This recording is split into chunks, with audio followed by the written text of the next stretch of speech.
Elara Voss bit the inside of her cheek until she tasted iron. She did not flinch. She did not cry. She stood on the platform of a train depot so small it barely deserved the name, holding a letter she had read 47 times, and she watched the locomotive pull away behind her like the last bridge burning. The station at Elk Crossing, Wyoming Territory was nothing more than a plank platform and a wooden post with the town's name carved crooked into it. July heat pressed down on everything. The air tasted of dust and sage and something metallic that might have been the rails still singing from the departed train. Elara's dress, white cotton with tiny stitches along the bodice, clung to her back where the sweat had soaked through. It was the only dress she owned, the only thing she had carried out of her old life besides the scars. She looked down at the letter in her hand. The paper was soft from folding and unfolding. The ink faded where her thumb had rubbed across the same words night after night in boarding houses and rail cars and the back of a mail coach that smelled of tobacco and fear. The handwriting was plain. No flourishes, no wasted words. The letters leaned slightly to the right, pressed hard enough to leave grooves in the paper. A man who meant what he wrote and did not write what he did not mean. I have a cabin on 40 acres at the top of a ridge. The land is federal homestead legal and filed. There is a cook stove, a spring behind the house, and a door that locks from the inside. I am not looking for a woman to own. I am looking for someone who wants to start over in a place where nobody knows her name. If that sounds like something you need, write back. If it does not, I wish you well. Josiah Kane. Elara folded the letter and pressed it against her stomach where a knot had lived for 3 months. She had answered that advertisement in a St. Louis newspaper from a room she had rented with the last of the money she stole from the man who believed he owned her. She had cut her hair to her jawline that same night, standing over a basin with shaking hands, watching the dark strands fall like pieces of a person she was trying to kill. She had written her reply in a hand she forced steady. I need the door that locks. I can cook, mend, and work. I do not scare easy. Elara Voss. She had not told him the truth. Not all of it. Not the part about Garrett Sinclair. Not the part about the contract her father had signed in a haze of whiskey and grief, selling his daughter's future to pay his debts. Not the part about the 2 years she spent in Garrett's house in St. Louis, not as a wife, but as property watched and measured and punished for every act of independence, no matter how small. Not the scar on her left wrist where Garrett had tied her to the bed frame the first time she tried to run. She had not told Josiah Kane any of that. She had told him she needed a door that locks, and he had not asked why. 4 letters passed between them over 4 months. Each one from Josiah was short, honest, specific. He told her about the ridge, about the porch he was building, about the quiet that lived up there, the kind of quiet that did not press down on a person but held space for them. He told her about the wildflowers in spring and the way the creek sounded at night. He did not ask about her past. He did not ask for a photograph. He sent a train ticket and a single line, I will be at the station. If I am late, wait. I keep my word. He was late. Elara stood on that platform for 2 hours watching the afternoon light shift across the single street of Elk Crossing. The town was small, tight-built along a dirt road that ran north to south with buildings hunched on either side like men leaning into a wind. A dry goods store, a livery, a saloon with its doors open and piano music leaking out thin and tuneless. A church at the far end with a white steeple that looked too clean for the rest of the place, as though someone scrubbed it every week while letting everything else rot. Nobody came to greet her. A few people glanced from doorways and porches the way people look at stray animals, measuring whether they are a nuisance or a threat. Elara kept her eyes forward and her hands still. Then a girl appeared. Small, thin, maybe 14, with brown hair pulled back tight and eyes that moved too fast the way eyes move when they have learned to watch for danger before it arrives. She wore a dress 2 sizes too large and boots that belonged to someone else. You the mail-order bride? The girl asked. The words landed like a slap, though the girl did not mean them to. Elara looked at her. I am waiting for Josiah Kane. I know. He sent me. His pack horse got loose down by the South Creek and he is chasing it through the brush. He said to tell you he will be here before dark and that he is sorry. "Who are you?" "Netty Barlow. My uncle runs the forge." She pointed toward a squat building near the livery where the clang of metal on metal pulsed like a slow heartbeat. "You want water? You look like you are about to fall over." "I am fine." "You are not fine. You have been standing in July sun for 2 hours in a white dress and your lips are cracked. Come sit in the shade at least." Elara almost refused. Almost. But her body made the decision her pride would not, and she followed the girl to a narrow strip of shadow beside the dry goods store. Netty brought water in a tin cup that tasted of rust and salvation. While Elara drank, the door of the dry goods store opened and a woman stepped out. She was perhaps 50, though the years sat on her like something she wore deliberately, a uniform of authority. Her bonnet was white and pressed sharp. Her dress was dark blue, buttoned to the throat despite the heat. Her hands were clasped in front of her, and her eyes held the particular coldness of a person who had confused cruelty with righteousness so long ago that she could no longer tell them apart. "You are the one," the woman said. Not a question. Elara set down the cup. "I beg your pardon. Josiah Kane's mail-order bride. I heard the ticket was purchased 3 weeks ago. News travels in a town this size." The woman looked Elara over from head to boots the way a person examines livestock. "Where are you from?" "East." "East is large. I asked where."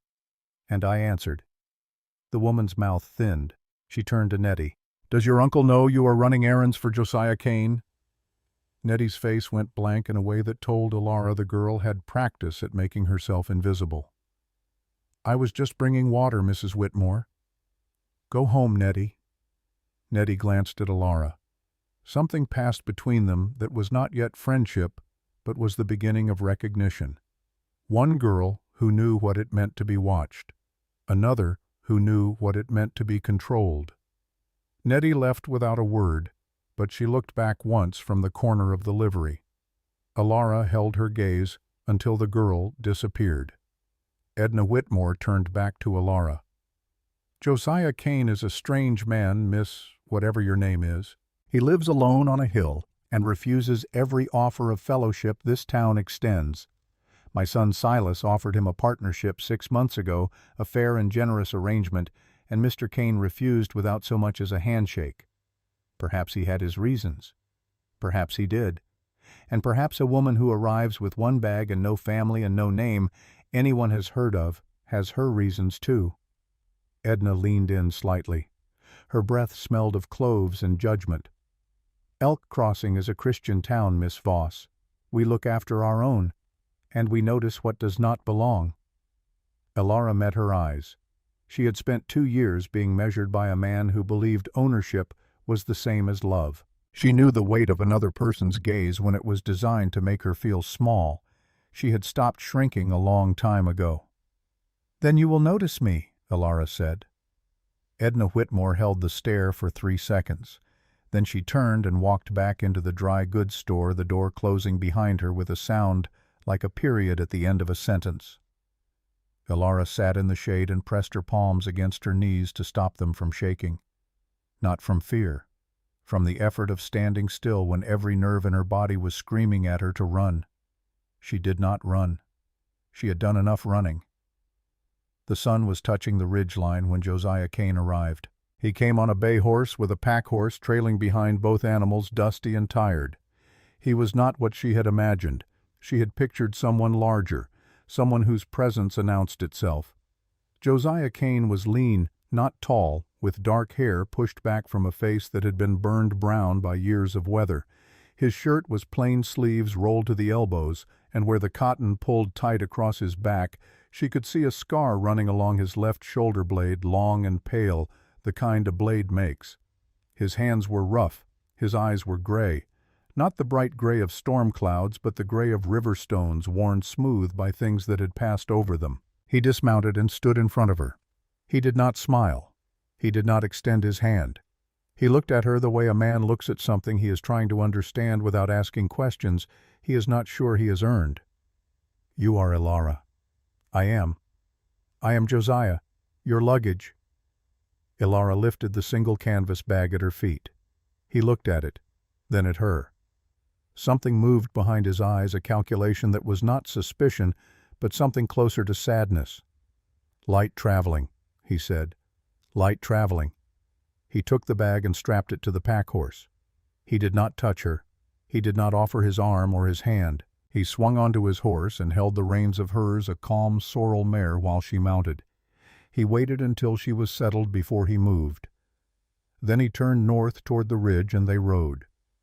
They did not speak for the first mile. The trail climbed through scrub brush and dry grass, the mountains ahead turning purple as the light drained from the sky. Elara listened to the horses breathe and the creak of leather and the distant sound of the creek that ran somewhere below them through the rocks. She wanted to ask him 100 things.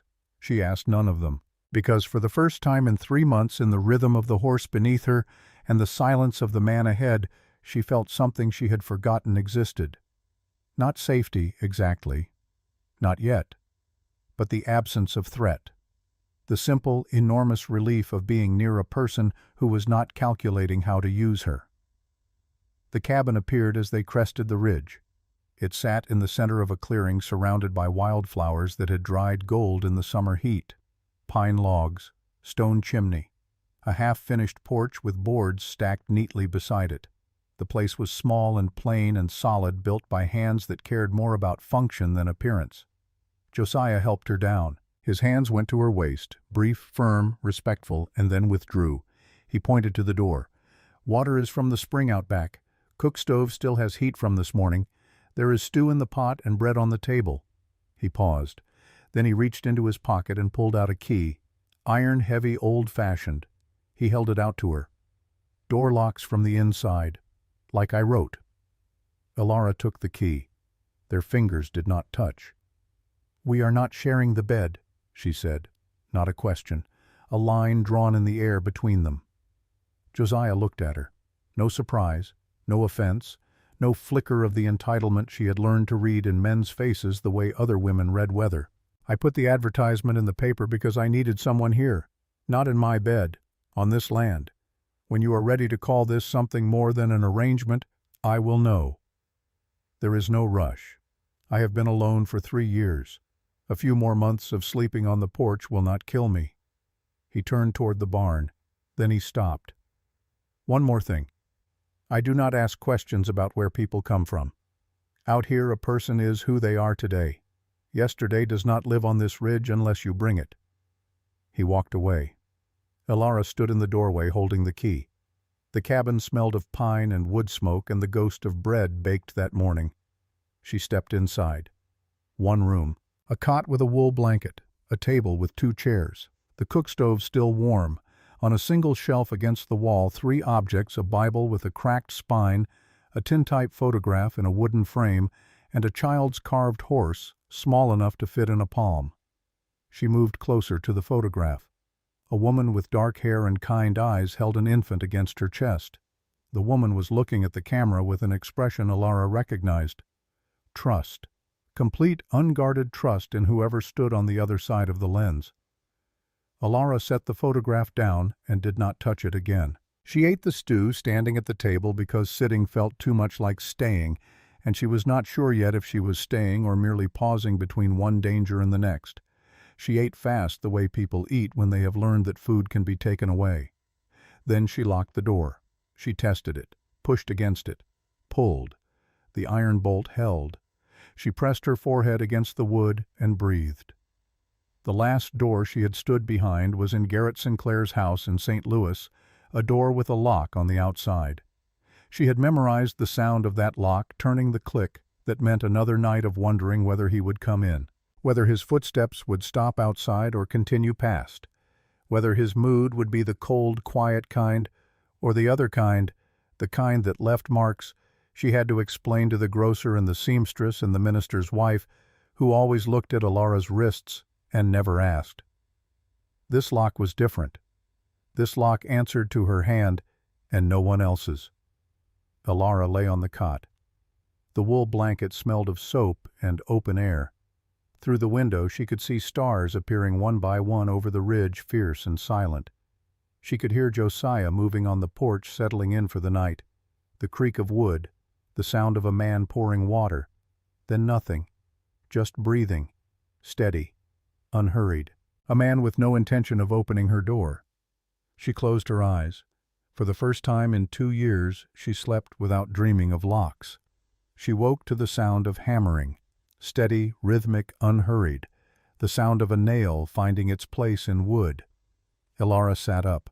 Morning light came through the window, sharp and gold. Her wrists ached, the old ache that lived in the scars Garrett had left, and she pressed them together beneath the blanket and breathed until the pain became background. She dressed and walked outside. Josiah was crouched at the far end of the porch frame, fitting a board into place. His shirt was already damp. The scar on his shoulder blade stretched tight every time he raised the hammer. He did not look up. Coffee is on the stove. Bread is on the table. Elara ate. She drank the coffee, which was strong and bitter, and tasted like something a person made for himself without caring whether anyone else would like it. She came back outside and stood on the unfinished porch, watching him work. "I want to learn," she said. Josiah drove one more nail. Then he stood, walked to her, and held the hammer out handle first. "Grip it near the end, not the middle. Let the weight work for you." She took it. The heft was different from anything she had carried before. Buckets, irons, trays, all tools of maintenance. This was a tool of creation. Her hand closed around the handle and something shifted inside her chest, small and unnamed, like a seed turning in dark soil. She set a nail. She swung. The head glanced sideways and the nail bent. "That is one," Josiah said. "No judgment, no correction, just counting." She pulled the bent nail and tried again. The second strike was true. The nail sank into wood and the vibration ran up her arm and into her ribs, and she felt it there, solid, real hers. The days took shape around work. Josiah showed her how to measure boards, how to test a joint, how to shave an edge with a plane. He never took a tool from her hands. If she struggled, he waited. If she asked, he demonstrated once and stepped back. They built in silence, mostly two people learning the architecture of shared space without needing to name it. Netty came on the third day. She arrived on foot with a basket of bread and a face full of things she wanted to say but would not say in front of adults she did not trust yet.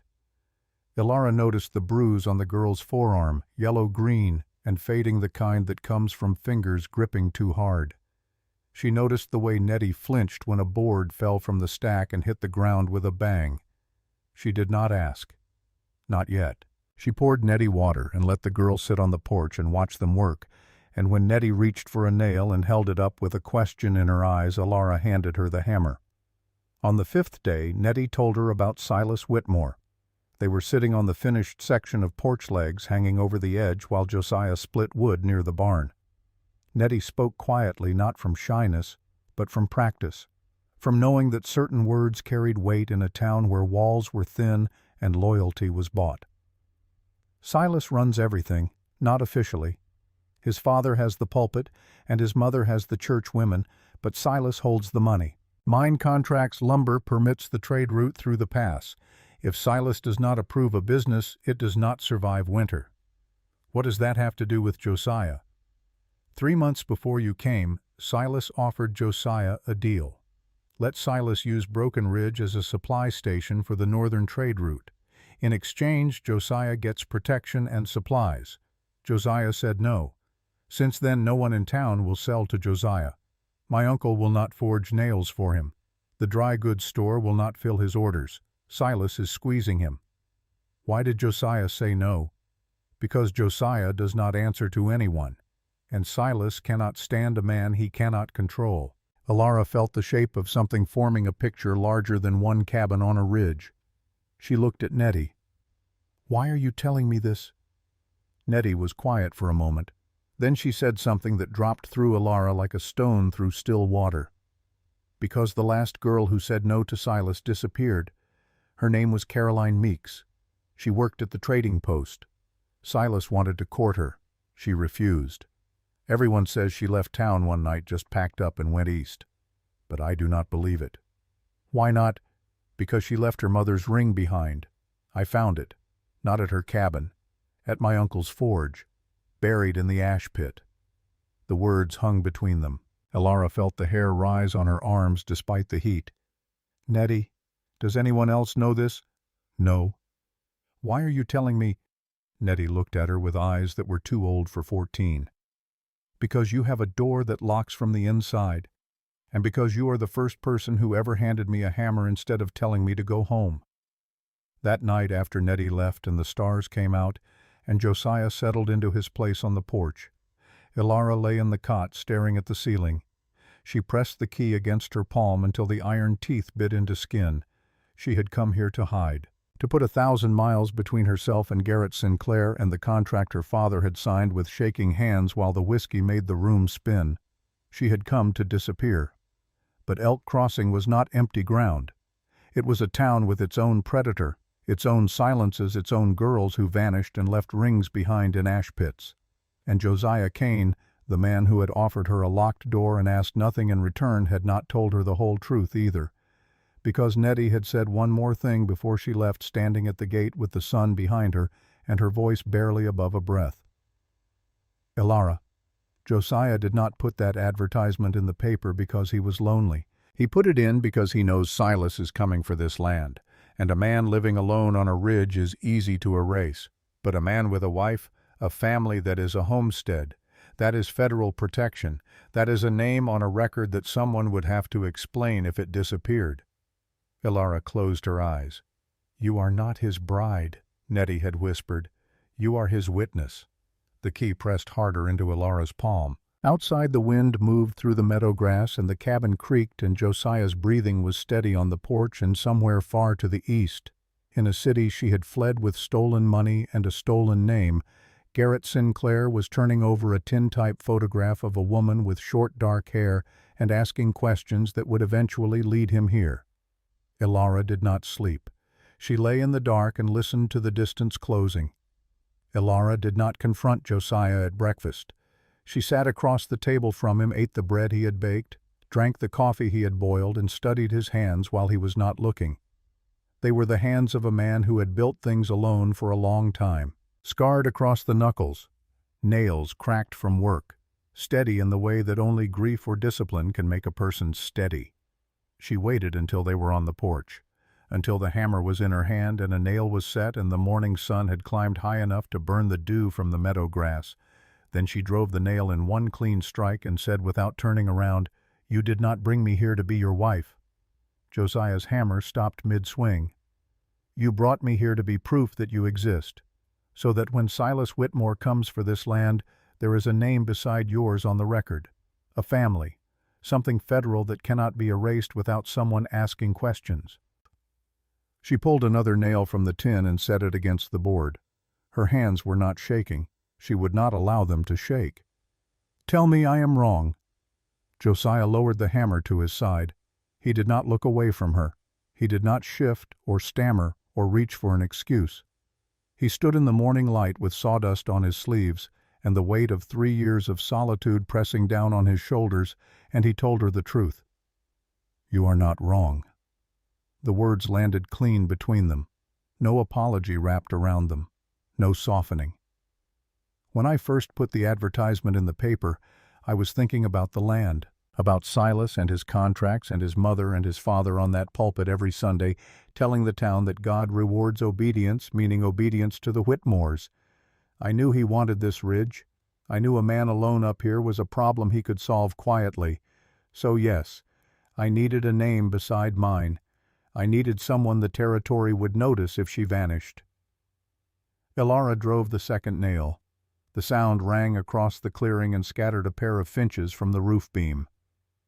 "But then your letter came," Josiah said. "And you did not ask me how much money I had. You did not ask about the size of the cabin or the number of cattle. You asked about the lock on the door. And I knew you were running from something that had hands." Elara's jaw tightened. She could feel him watching her, not her body, her stillness, the way she held herself when certain words got too close. "I should have told you before you got on that train. I know that. I wrote the letter 3 times and threw it away 3 times because I could not figure out how to say I need you here without it sounding like I was using you, because I was using you, and I am not proud of it." He set his hammer on the porch rail. "But I am telling you now, and I am telling you that somewhere between your first letter and your last, the reason changed. I did not just need a witness, Elara. I needed someone to hand a hammer to, and you needed a door that locked. That is not a transaction. That is two people who ran out of options finding the same piece of ground." Elara stared at the nail she had just driven, flush with the wood. Perfect. Her hands knew what to do even when the rest of her did not. "I could leave," she said. "You could. I could walk down that ridge and get on the next train and you would never hear from me again. You could do that too." She turned and looked at him. His gray eyes held nothing back, no manipulation, no pleading, just a man standing in the ruins of his own honesty waiting to see what she would build from it or whether she would walk away. "But there is nowhere to go," Elara said, and the words came out quieter than she intended because they carried the full weight of what she had not yet told him. Garrett Sinclair, the contract, the scar on her wrist, the fact that somewhere east of here, a man with money and patience and a piece of paper that claimed ownership of her future was looking, always looking. "There is nowhere to go," she said again, "and this porch is not finished." She turned back to the board and pulled another nail from the tin. Josiah picked up his hammer. They worked without speaking for the rest of the morning. The silence between them was different now. Before it had been the silence of strangers measuring distance. Now it was the silence of two people who had seen the worst of each other's math and decided to keep building anyway. By noon, 3 new boards were laid. Elara stood on them barefoot and felt the wood warm and solid beneath her feet. Something she had made. Something that would hold. She went to town the following day. Josiah needed wire and nails and salt, and the spring supply from the trading post was overdue by 2 weeks. He did not say that Silas had blocked the order. He did not need to. The empty shelves in the cabin spoke for themselves. Elara saddled the sorrel mare and rode down the ridge alone. Josiah stood at the gate watching her go, and she felt his eyes on her back all the way to the tree line. Not possessive, concerned, the way a man watches someone walk toward a place he knows is dangerous but cannot protect them from without taking something from them that matters more than safety. Elk Crossing in the middle of a July afternoon was a town holding its breath. The street was mostly empty. Heat shimmered off the packed dirt and made the storefronts ripple like a fever dream. A dog slept under the saloon porch. 2 men sat outside the livery smoking and saying nothing. Elara tied the mare at the trading post and went inside. The postmaster's wife stood behind the counter, a round woman with careful eyes, who looked at Elara the way people look at weather they cannot predict. "I am here to collect the supply order for the Kane homestead." The woman's hands stilled on the ledger. "That order has been delayed. It was placed 6 weeks ago. Supply lines are slow this time of year. The salt and wire come from Cheyenne. The stage runs every Tuesday. It is not slow, it is stopped." The woman looked past Elara toward the door. Whatever she saw there or expected to see made her face close like a shutter. "I cannot help you, Miss Voss. I am sorry." Elara held the woman's gaze long enough to let her know that sorry was not the word either of them believed. Then she left. Outside the trading post, leaning against the hitching rail with his arms folded and his hat tilted back, stood Silas Whitmore. He was younger than Elara expected. 24, maybe 25. Clean jaw-pressed shirt boots that had never touched mud they could not afford to touch. His smile was the kind that arrived before the rest of his face decided what to feel a display piece polished and empty. "Miss Voss, we have not been properly introduced." "We have not." "Silas Whitmore." He touched the brim of his hat. "My father leads the congregation here, and my mother, well, you have already met my mother. I hope she was welcoming." "She was direct. I prefer that to welcoming." Silas laughed. The sound was light and practiced and landed nowhere. "A woman with opinions. Josiah Kane certainly knows how to pick them." He pushed off the rail and stepped closer. Not threatening, not yet. Just occupying space the way men occupy space when they want you to feel the edges of it shrinking. You know I offered your husband, or whatever he is to you, a very generous arrangement. Access to the Northern Trade Route protection supplies at cost. All I asked was use of the ridge as a waypoint for the supply wagons. He would have profited handsomely. And he said no. He did. Silas tilted his head. Do you know why? Because the ridge is his, and his means his. See, that is the problem with men like Cain. They think owning a thing is the same as keeping it. Silas's smile did not change, but something behind it did. A light going out, a door locking from the wrong side. Out here, Miss Voss, ownership is a negotiation. The land does not care whose name is on the paper. It cares who can hold it. Elara felt the familiar chill, not the same as Garrett. Garrett was a closed fist, obvious, brutal, certain of his right to squeeze. Silas was different. Silas was an open hand extended in friendship with a blade tucked between the fingers, the kind of danger that smiled while it measured you for a coffin. Is that a threat, Mr. Whitmore? It is an observation.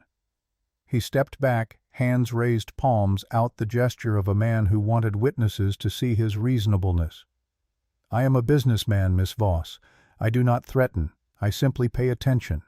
And I have noticed that a woman who arrives alone with one bag and no history and no ring on her finger is a woman with a story she would rather not tell. The air between them went thin. Everyone has a story, Elara said. True, but not everyone's story has someone looking for the ending. He smiled once more, tipped his hat, and walked away toward the saloon, whistling a hymn his father probably preached on Sundays. Elara's hands were shaking. She pressed them flat against the mare's saddle and breathed until the trembling stopped. He knows. The thought pulsed through her like a second heartbeat. He does not know the details, not yet, but he knows I am running. And he is the kind of man who collects that information the way other men collect debts, patiently until the moment it becomes useful. She rode back to the ridge with no supplies and a new understanding. Elk Crossing was not a town.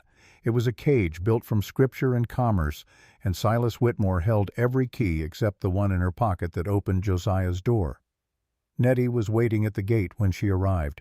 The girl's face told her something had happened before her mouth did. A man came to town today, Netty said. On the afternoon stage from Cheyenne, well-dressed, city clothes. He went straight to the saloon and sat with Silas for an hour. Elara dismounted.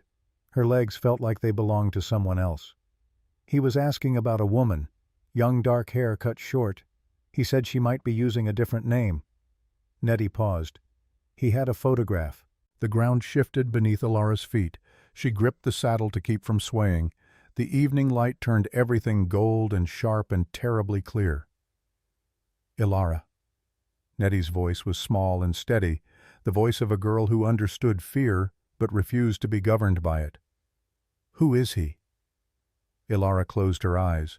The scars on her wrist burned the way they always burned when Garrett got close, as though the tissue remembered him before her mind did, as though her body kept a ledger of every cruelty, and the balance was never settled. She opened her eyes. The cabin stood above them on the ridge, its half-finished porch catching the last light. The flag was not there yet. The name was not carved into the gate, but the door was there, and the lock, and inside a man who had told her the truth even when the truth made him look selfish. His name is Garrett Sinclair, Elara said, and he believes he owns me. Netty did not flinch. She did not gasp. She looked at Elara's wrists, at the scars that peeked from beneath the cuffs, and something in the girl's face hardened into a thing much older than 14 years should carry. Then he is wrong, Netty said, and we are going to make sure he finds out. Above them on the porch, Josiah stood in the doorway. He had heard the horses. He had seen Elara's face.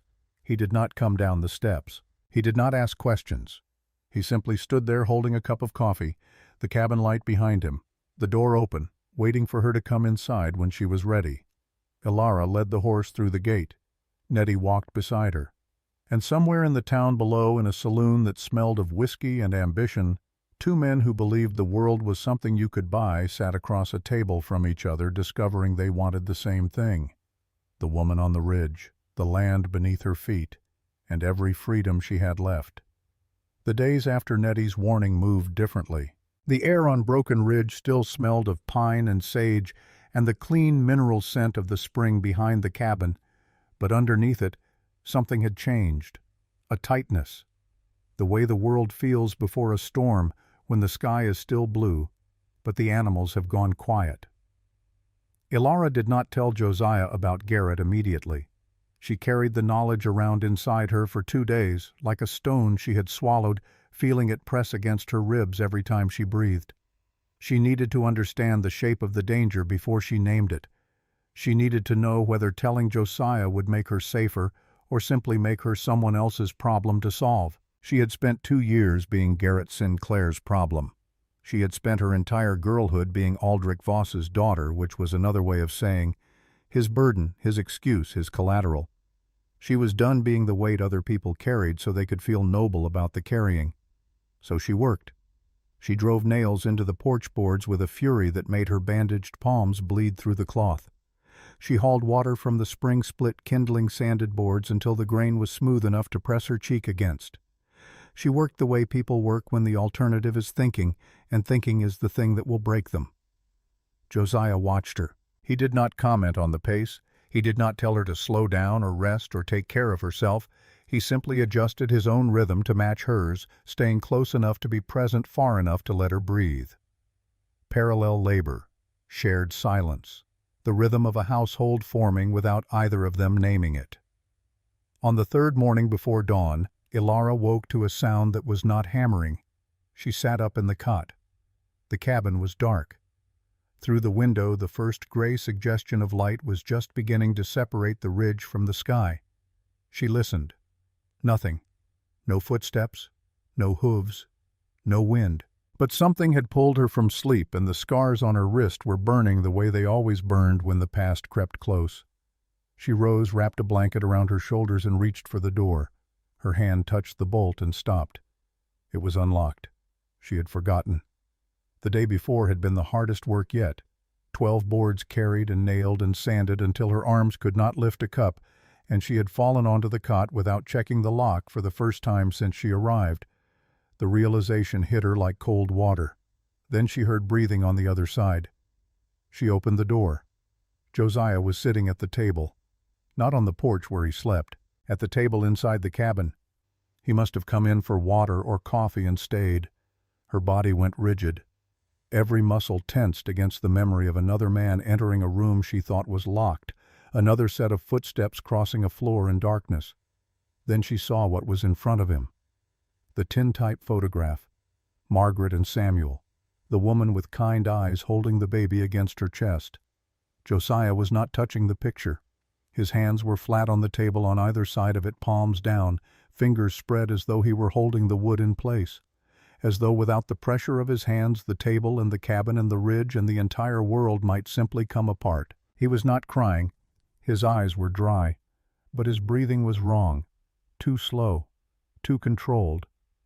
The breathing of a man who had taught himself to survive grief the way a man teaches himself to survive cold water, by going still, by refusing to let the body do what the body wants to do, which is scream. Elara stood in the doorway. She could leave. She could close the door and pretend she had not seen. She could protect the boundary she had drawn between them, the line that said, "You are there, and I am here, and we do not cross." She did not leave. She walked to the cook stove. She opened the iron door and fed in kindling and struck a match. She filled the kettle from the bucket and set it on the heat. She measured coffee into the pot. She did all of this without speaking, without looking at him, without acknowledging the private ruin she had walked into. She simply made coffee the way she had made it every morning since she arrived, and the ordinariness of the act was the kindest thing she could offer. When the coffee was ready, she poured 2 cups. She set one in front of him. She sat in the other chair. She wrapped her hands around the warm tin and waited. Josiah did not look up for a long time. Then he said, 14 months and 3 days. Elara did not ask what he meant. She knew. He had her eyes. Same color. Same way of looking at you, like he could see all the way through to the back of your skull and was not impressed by what he found. The ghost of something that might have been a smile passed across Josiah's mouth and disappeared. Margaret said he got that from me. She was wrong. He got everything good from her. Elara held her coffee and listened. The typhus came in October. Margaret got sick first. I thought it was just a fever. I thought a day in bed and broth and cold cloths, and she would be up again yelling at me about the wash. She always yelled about the wash. Said I hung the shirts wrong, every single time. He paused. His throat worked. Samuel got it 3 days later. The neighbors saw me carrying water from the well and they boarded their doors, every one of them. I went to the doctor and he said he was too busy, but what he meant was too afraid. I went to the church and the minister said it was the Lord's will, and I think that was the moment I stopped believing in any God who would take a woman like Margaret and a boy like Samuel and call it a plan. His hands pressed harder against the table. She died on a Tuesday. He died on a Thursday. I buried them both under the elm tree behind the cabin. I dug both holes myself because no one would come close enough to help me lift the dirt. I wrapped Margaret in the quilt her mother made for our wedding, and I wrapped Samuel in the shirt she had sewn for his first birthday, the one with the blue thread at the collar because she always said blue was his color. The cabin was silent. Outside a bird called from the ridge line. Once, twice, then nothing. I sold everything the next week. The cabin, the land, the furniture, the cow, the chickens. Everything except that photograph and the horse Samuel used to chew on. I put what money I got in my pocket and I walked west. I did not ride. I walked. Because riding felt too fast. I needed the days to be long. I needed my feet to hurt. Because as long as something hurt on the outside, the inside had to wait its turn. He lifted his hands from the table, turned them over, looked at the palms as though reading something written there in a language only he could understand. I found this ridge 6 months later. I filed the homestead claim. I built this cabin with my own hands, every log, every joint, every nail. I built it because building was the only thing that kept my mind from eating itself. And when it was done, I sat on that porch and realized I had built a house for 3 people and there was only one of me left. He looked at the tintype. That is when I put the advertisement in the paper.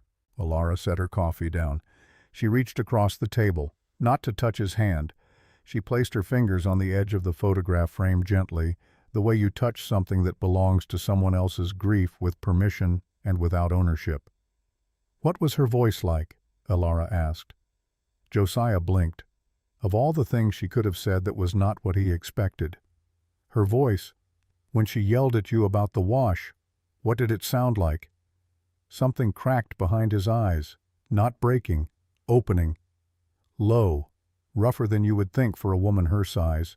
She could not sing worth a damn and she did not care. She sang hymns off-key every Sunday morning while she cooked, and Samuel would laugh because he thought she was making the sounds on purpose. Maybe she was. She always could make that boy laugh. Elara nodded. She did not say she was sorry. She did not say Margaret sounded wonderful. She did not fill the space with any of the comfortable words people use to pave over another person's pain. She simply asked about a voice, and in asking she gave him a place to put something he had been carrying alone for 3 years. They sat in the gray light with the coffee cooling between them and the photograph on the table, and the particular silence that lives on the other side of pretending. Then Elara said, "I need to tell you something." She told him about Garrett Sinclair. She told it the way she had learned to tell hard things without preamble, without apology, with the flat precision of a woman who had rehearsed the words in her head so many times they had worn smooth like river stones. She told him about her father, Elara Voss, the tailor who drank, about her mother dying when Elara was 16 and the world going dark, and her father falling into a bottle and not climbing out, about the debts that piled up like snow against a door until the door would not open. She told him about Garrett, how he appeared in their parlor one evening, well-dressed, soft-spoken, carrying a bottle of brandy for her father, and a smile for Elara that she did not understand until later was the smile of a man appraising merchandise. How her father signed a paper that night, a paper Garrett called a betrothal agreement, but which read, when Elara found it weeks later, more like a bill of sale. How the paper said Elara would become Garrett's wife upon her 20th birthday in exchange for the full settlement of Aldrich Voss's debts. She told him about the 2 years in Garrett's house. Not the worst of it. She was not ready for the worst of it and might never be. But enough. The locked doors, the watched meals, the way Garrett spoke to her in public with such warmth and courtesy that the entire neighborhood thought him a saint, and the way he spoke to her behind closed doors with the quiet certainty of a man who believed that love and control were the same word. She told him about the first time she tried to run, how Garrett found her at the train station before she reached the platform, how he brought her home and tied her left wrist to the bed frame with a leather strap and sat beside her all night reading scripture aloud in a voice that never rose above a whisper, how the strap left a scar she would carry for the rest of her life. She told him about the second time, the successful time, 3 months ago, money stolen from Garrett's desk while he was at a business dinner, haircut in a boarding house bathroom, a new name, a train ticket west, and then his advertisement in the paper and her letter and the lock on the door. She told him about Netty's warning, the man from Cheyenne, the city clothes, the photograph. Garrett was here, or close enough that it no longer mattered. When she finished, the coffee was cold and the morning had come fully light pouring through the window and laying a bright rectangle across the table between them. The tintype of Margaret and Samuel sat in that light, and for a moment the woman in the photograph seemed to be looking at Elara with something that might have been recognition. Josiah had not moved during her telling. He sat with his hands on the table and his gray eyes fixed on her face, and he listened the way he did everything completely without interruption, without the restless need to fix or advise or absorb her pain into his own. When the silence had settled, he spoke. "You think I am going to send you away." It was not a question. "I brought danger to your door," Elara said. "You have a right to protect your land. I have a right to choose what I protect. Josiah, Garrett Sinclair has money. He has lawyers. He has a piece of paper with my father's signature that says I belong to him. And he has found me. If he and Silas are working together, you are not fighting one man. You are fighting two. I have fought worse odds. This is not a war. No, it is worse. War has rules." He leaned forward. "Elara, I need you to hear me. I already told you what happened to Margaret and Samuel. I told you who turned away. What I did not tell you is the promise I made standing over those 2 graves with dirt still under my fingernails. I swore that if I ever saw someone standing alone against a thing too big to fight, I would not look the other direction. Not again, not for the rest of whatever life I had left." His voice did not break. It held steady the way a man's voice holds steady when it has been broken so many times it has forgotten any other shape. "You are standing alone against something too big. And I am telling you on the porch I built with the hands that buried my family that I am not turning away. Not from you. Not from Garrett Sinclair. Not from Silas Whitmore. Not from any man who thinks owning a person is the same as loving them." Elara looked at him. The morning light was in his eyes, and for the first time she saw past the gray, past the grief, past the careful distance he kept between himself and every living thing. She saw the man underneath, not a savior, not a hero, a person who had learned the cost of silence and had decided with whatever broken pieces he had left that he would not be silent again. "You cannot promise me safety," she said. "No. You cannot promise me he will not take me back." "No. What can you promise me?" Josiah held her gaze. "That the axe is sharp, that I will stand at that gate every morning until there is no one left to stand against, and that this cabin is yours as long as you want it, and that whatever happens you will not face it alone, not here, not on this ridge." Elara pressed her palms against the table. Her scars were visible in the light, thin white lines circling her left wrist like a bracelet made of memory. She looked at them, then at him. "Then I am staying," she said, "and I am done running." Outside the cabin the wind moved through the meadow, and the wildflowers swayed and the creek made its quiet sound over stones. The porch was almost finished. The boards she had nailed herself held firm against the morning. And somewhere below the ridge, in a town that was learning to hold its breath, two men were drawing lines on a map that included land and a woman and everything they believed they had the right to own.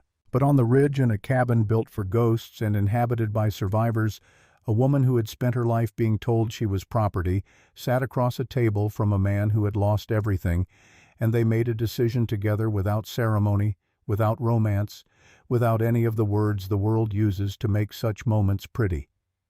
They decided to stay. The first thing Elara noticed about Garrett Sinclair when he finally came to the ridge was that he had not changed his cologne.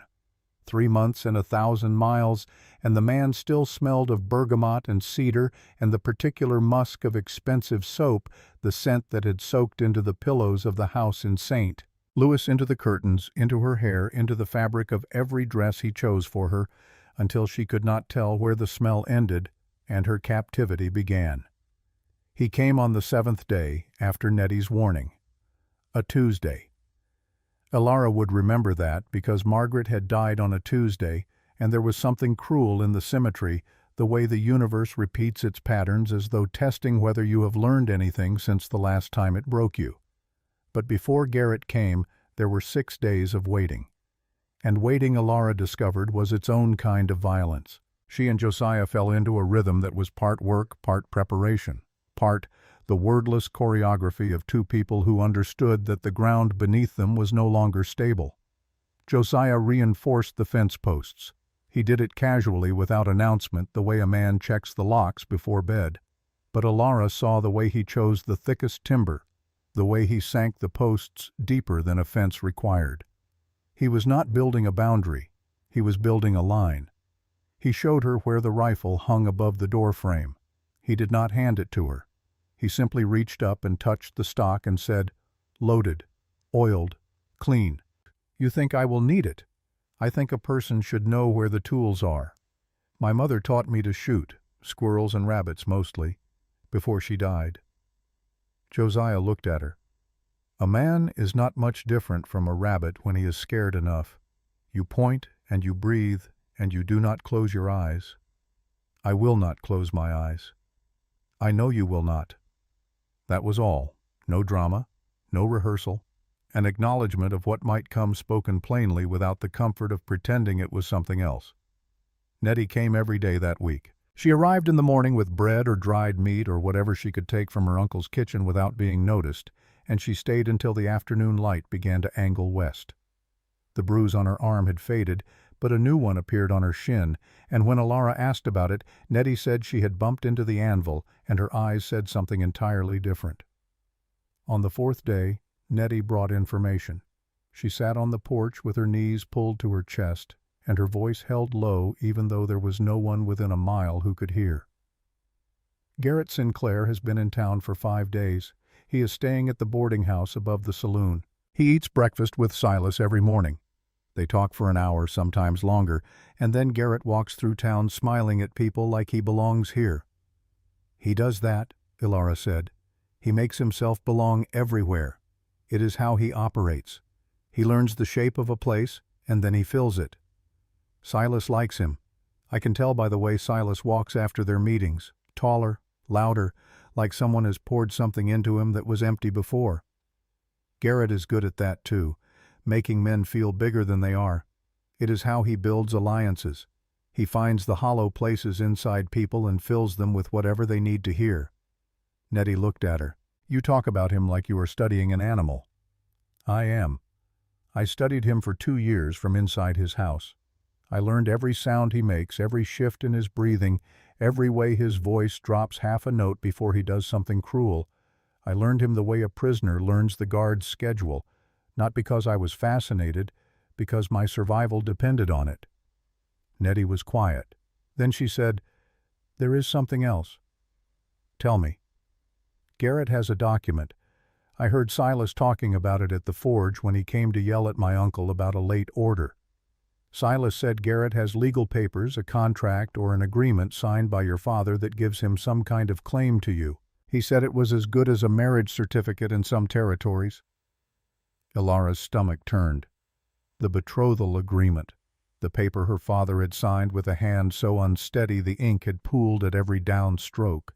She had seen it once 6 months into her captivity when Garrett left his study unlocked by accident. She had read it by candlelight with her heart slamming against her ribs and the words swimming because her eyes could not focus through the fury. It was not a marriage certificate. It was not legally binding in any court she knew of. But in a territory town with no real judge and a sheriff who answered to Silas Whitmore and a preacher who believed that a father's word over his daughter was next to Scripture, it did not need to be legal. It only needed to look legal. And Garrett Sinclair was a man who understood that appearance and reality were the same thing as long as you controlled who was watching. "There is one more thing," Netty said. Her voice had dropped to nearly nothing. Garrett asked Silas about the previous girl, the one who disappeared, Caroline Meeks. Elara went still. He did not ask because he cared. He asked because he wanted to know how Silas handled problems. Silas told him and Garrett smiled. Elara, he smiled, like he was impressed. The two men had found each other, two predators recognizing the same hunger across a table, one who controlled through money and charm and the meticulous architecture of ownership, one who controlled through commerce and church and the simple, brutal economics of a town too small to resist. They were not the same species of cruelty, but they spoke the same language, and now they were comparing notes. Elara closed her eyes. She could feel the net tightening, could feel the space around her shrinking the way it always shrank when Garrett got close, the air going thin, the walls leaning in, the future compressing into a single narrow corridor that led back to a room with a lock on the outside. Then she opened her eyes and looked at the porch boards beneath her feet, the ones she had nailed, the ones that held her weight. And she thought about the difference between a corridor and a ridge. A corridor has walls, a ridge has sky. "Netty, the ring you found, Caroline Meeks's ring, where is it now?" "Hidden, under a loose stone behind the forge." "Can you get it without your uncle seeing?" Netty's jaw tightened. "Yes." "Get it. Bring it here. And bring anything else you know about what happened to Caroline. Anything you have seen or heard or overheard, even things you are not sure about." "Why?" "Because Garrett Sinclair is not the only man on this ridge with a secret, and Silas Whitmore has been comfortable for too long. Garrett came on Tuesday. He came alone. That was the first thing Elara noticed, and it frightened her more than if he had brought an army. Garrett Sinclair did not need men behind him. He had never needed force. Force was crude.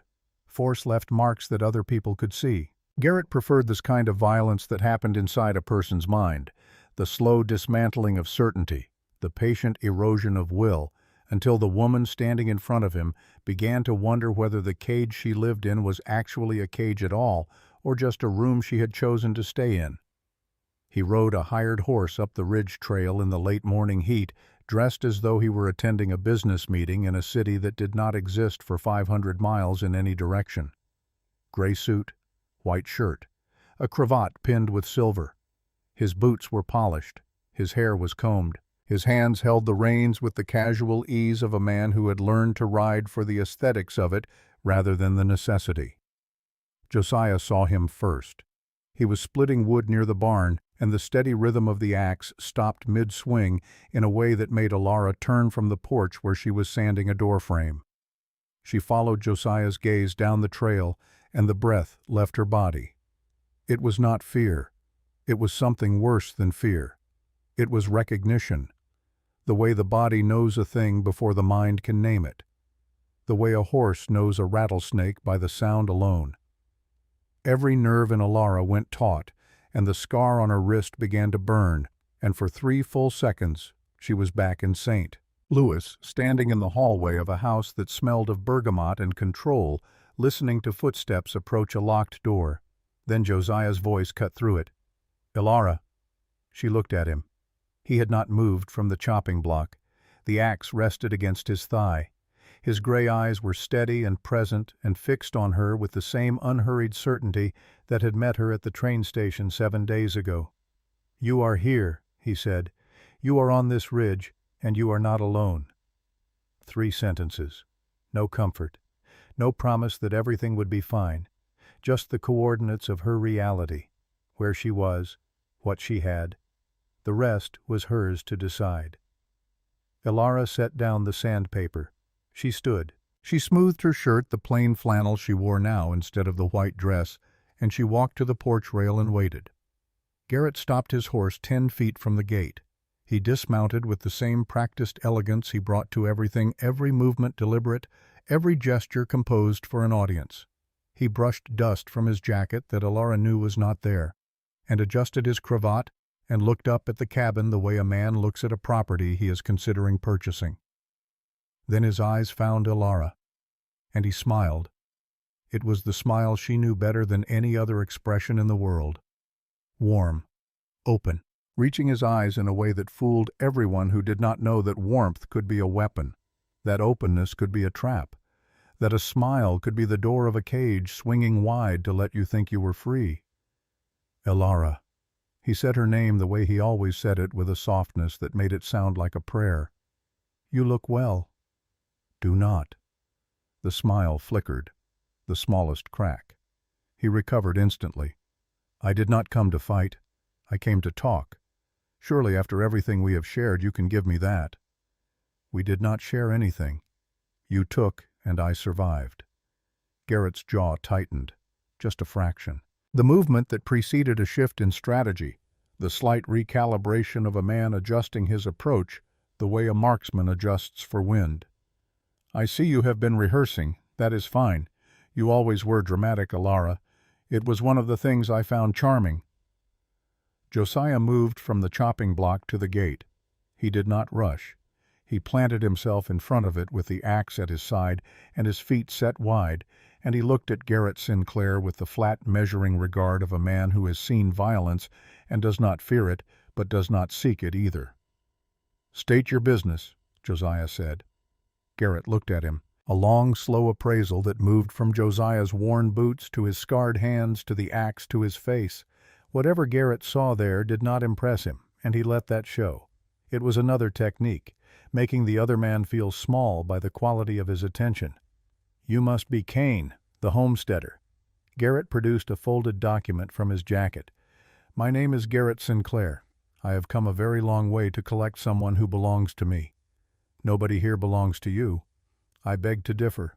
Garrett unfolded the paper and held it out. "This is a betrothal agreement signed by Aldrich Voss, Elara's father, granting me the right to her hand in marriage in exchange for the settlement of his considerable debts. It is witnessed, notarized, and recognized in the state of Missouri. This is not Missouri. The principle holds. A father's authority over an unmarried daughter does not stop at a state line, Mr. Kane. And as far as I can determine, Elara is not married." He glanced at her left hand.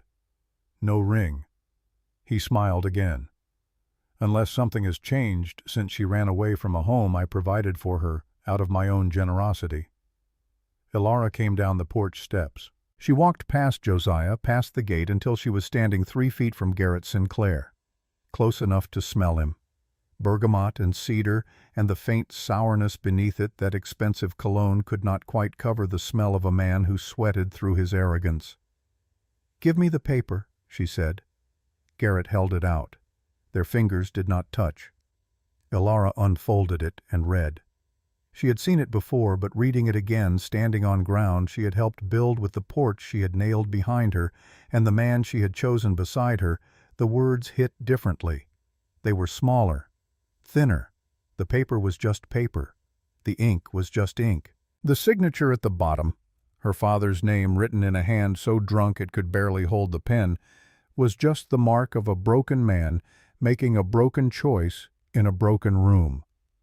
"I know this signature," Elara said. "I know it because I know my father's handwriting better than he knows it himself. When he is sober, his letters lean right. When he is drunk, they fall left. Look at this." She held the paper up. "Every letter leans left. Every one. He could not write his own name straight the night you put this in front of him. His sobriety is not my concern. No. It was your advantage. Elara folded the paper and held it back out to him. You waited until he was drunk enough to sign anything. You brought the whiskey yourself. I know because I saw the bottle on the table the next morning. French label. Elara Voss could not afford French wine, let alone French brandy. You sat in our parlor and you poured until a man who had already lost his wife could not see straight, and then you put a document in front of him that traded his daughter for his debts. Garrett took the paper. His smile was gone now. What remained was something Elara had seen many times, but only in private behind locked doors in rooms where no one could witness the man he actually was. A tightness around the mouth, a flatness in the eyes, the expression of a man who was accustomed to controlling every variable in a conversation and had just encountered one he could not. You stole from me when you left, Garrett said. His voice had dropped, not to a whisper, to the low, careful register he used when he wanted her to feel the weight of every syllable. You took money from my desk. You took clothing I bought for you. You took the name I gave you shelter under and you threw it away for this. He gestured at the cabin, the half-finished porch, the ridge. A shack on a hill with a stranger. I took what I needed to survive, and the name was never yours. It was always mine. Elara. He stepped closer. Josiah's hand tightened on the axe, but Elara held up her palm without turning around. A signal. Not yet. Garrett's voice went soft, tender. The voice he used in public when he wanted the world to see how much he loved her. The voice that had made neighbors smile and ministers nod, and every woman at church tell Elara how lucky she was. Come home. This is not your life. These people do not know you. This man does not know you. I know you. I know that you like to read by the window in the afternoon. I know that you hum when you brush your hair. I know that you are afraid of thunderstorms, and that you like lavender in your tea, and that you cry in your sleep. I know everything about you, Elara, because I paid attention, because I cared. Elara felt the pull. She would not lie to herself about that. The pull was real. It lived in the part of her that had been conditioned over 2 years to associate his voice with certainty, his presence with structure, his control with safety. The part that whispered, maybe he is right. Maybe you cannot do this. Maybe the ridge and the hammer and the locked door are just a longer way of arriving at the same conclusion that you need him because you are not enough on your own. She let the pull come. She felt it move through her the way a current moves through water. And then she let it pass.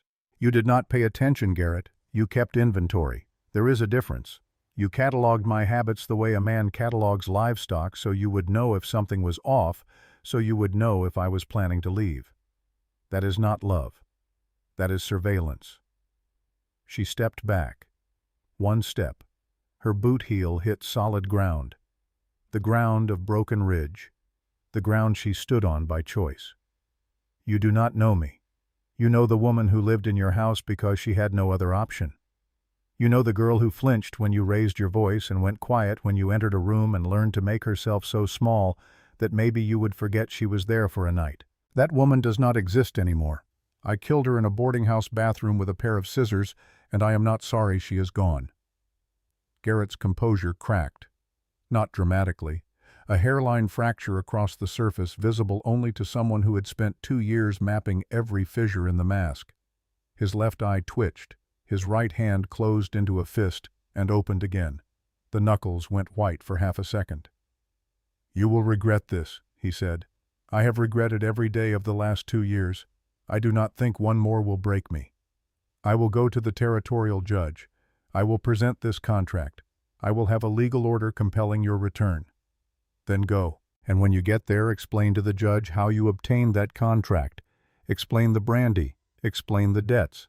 Explain why a 22-year-old woman has a scar on her wrist in the exact shape of a leather strap. Explain it under oath, Garrett. I would love to hear how it sounds when you cannot control who is listening. Garrett stared at her. behind the anger, behind the fractured composure, she saw it. The thing she had always suspected lived at the center of him, coiled tight beneath the cologne and the pressed suits and the charitable donations and the smiles that never reached deeper than the skin. Fear. Not fear of her. Fear of a world in which she did not need him. Fear that the careful architecture of ownership he had built around his life, the contracts, the debts, the locked doors, the soft voice and the hard hands was not as solid as he believed. Fear that a woman standing on a porch she had built with her own blistered palms could look at him and feel nothing. Not hatred, not love, nothing. And nothing was the one thing Garrett Sinclair could not control. He looked past her at Josiah. "This is not finished." "Not for you," Josiah said. "For her it ended the day she walked out your door." Garrett mounted his horse. He gathered the reins with hands that were perfectly steady because he had spent a lifetime training them not to betray him. He looked down at Elara one final time. "I always get what is mine," he said.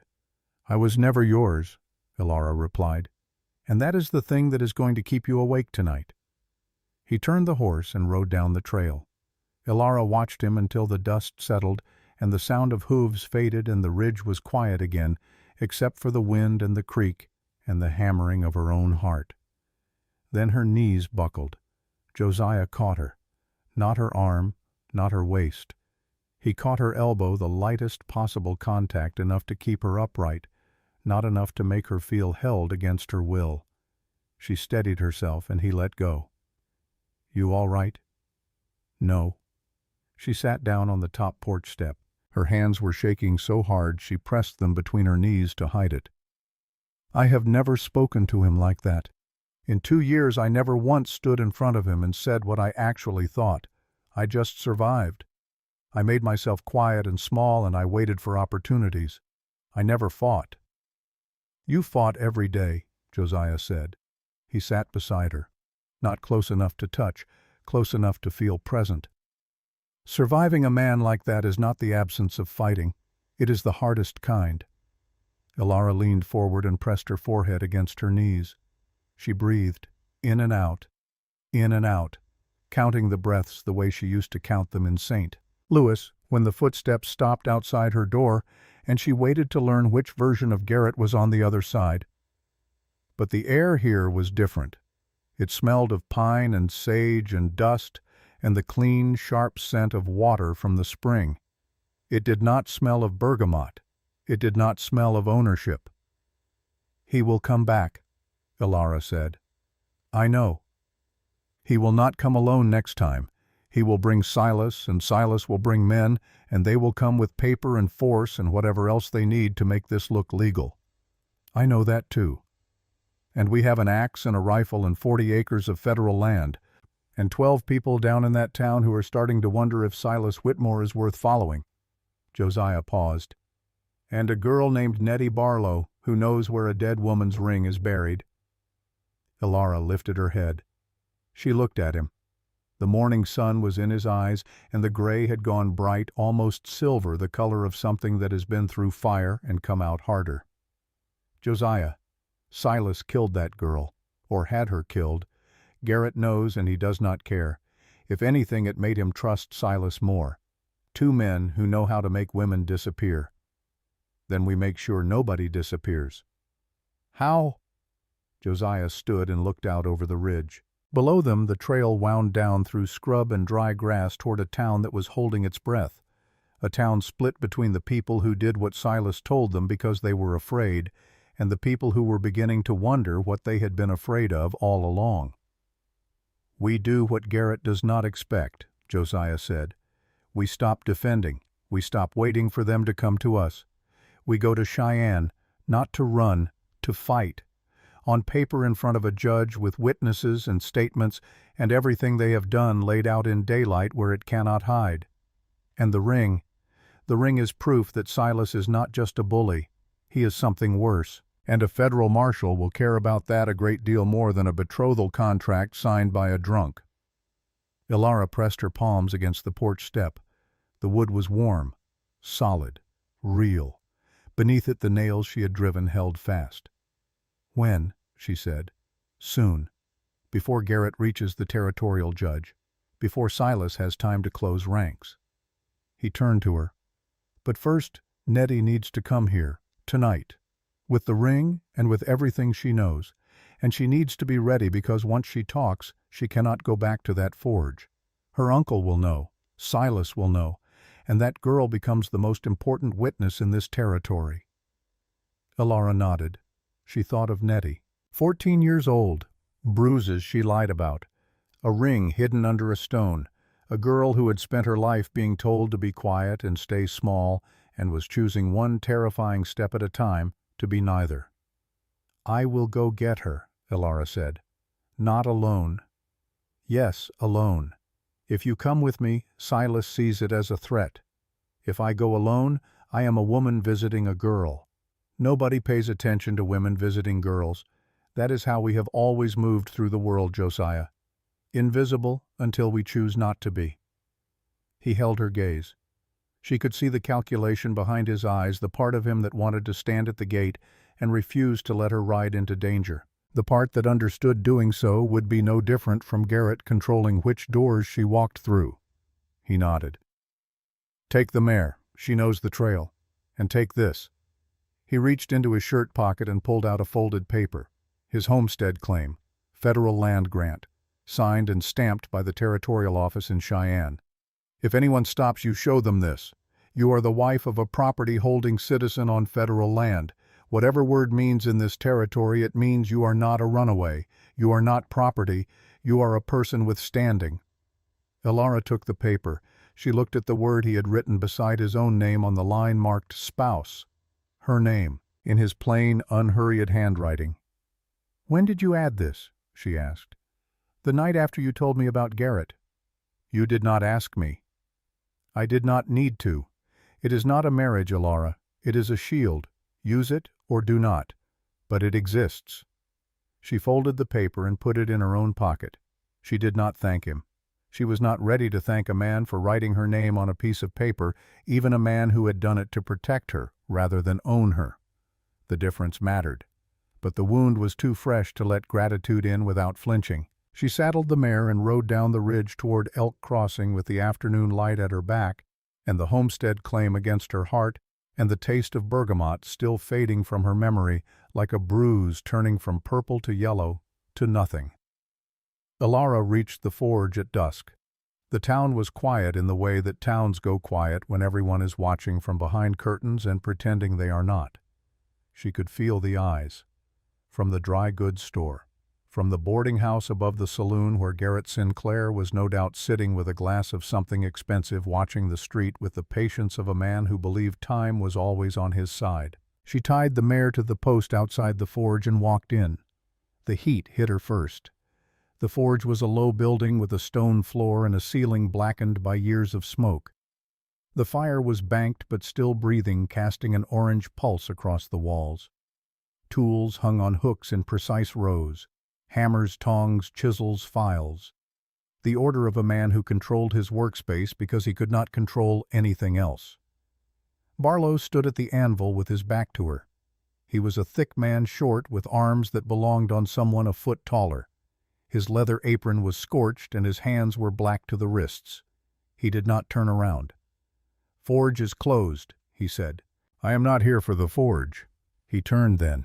His eyes were small and deep-set beneath brows that had been singed so many times they grew in patches. He looked at Elara the way a dog looks at a stranger who has entered its yard, not with aggression, with the calculation of an animal deciding whether to bark or bite. You are Cain's woman.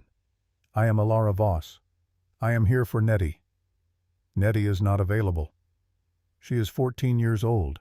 She is not a shipment. Barlow set down the hammer he was holding. The sound of iron on iron rang once and died.